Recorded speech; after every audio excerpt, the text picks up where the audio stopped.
Какво е характерно за скулптурите от архаичния период в Древна Гърция? В това видео ще ти покажа, използвайки нашия стар приятел чушката. Днес започваме една нова видеопоредица, в която ще изследваме различните стилове в изкуството от античността чак до днешни дни. Във всяко видео ще правя по една скулптура на чушка в съответния стил. Днес започваме с архаичния стил в Древна Гърция.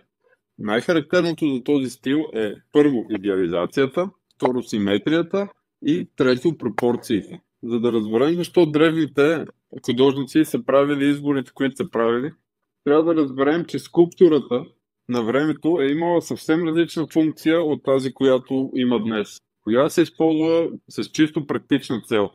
Древните са вярвали, че боговете им живеят в самата скулптура и съответно са правили някои странни неща, като примерно да правят окови на краката на боговете си или да ги изобразяват без крака, за да не може въпросният бог да си тръгне от града и да го остави без закрилата и богословията си. Съответно, скулптурите е трябвало да бъдат идеализирани. Те не са били изображения на конкретен човек или животно или предмет. Те са били най-добрата възможна версия на този предмет или човек или животно спрямо разбиранията за времето. Част от тази идеализация и разбирането за красота за времето си е била идеята за симетрията. Колкото е по-симетрично и стабилно тялото и скулптурата, толкова е била по-красива тя. Чертите на лицето е трябвало да бъдат абсолютно симетрични. Съответно, когато правим и нашата чушка, ще се стремим към идеализация. Ще направим всичко симетрично и ще покажем по-скоро идеята, символа за чушката, отколкото самата чушка.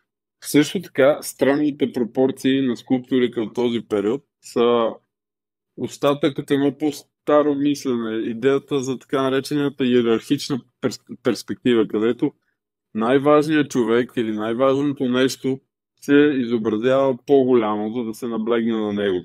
Например, в тези скулптури може да видите как главите са по-големи, отколкото трябва спрямо телата, защото те са най-важното нещо, което гледаме най-много. Освен това, в лицето очите са доста по-големи, отколкото биха били в реалността. Всичко това натрупано изглежда като просто странни пропорции, но има идея за това нещо. В случая с нашата чушка ще наблегнем на някои определени участъци от чушката, които ще увеличим и ще направим да изглеждат по-властни, за да спазим този стил. Вече приключихме с моделирането на нашата чушка в архаичния стил от Древна Гърция. Може да видиш как изглежда към момента, но тепърва ще бъде отлята от гипс и ще бъде боядисана, защото скулптурите от този период много често, да не кажа почти винаги, са били боядисвани. С времето тази боя се е отмила, избеляла и така нататък, изчезнала и затова днес виждаме само мраморната основа. Между другото, супер много ще изкефа, ако и ти скулптурираш заедно с мене. Айде да правим тия упражнения заедно, това е следване заедно и много ще се изкефа, ако в коментарите отдолу ми покажеш снимки на това, което ти си правил.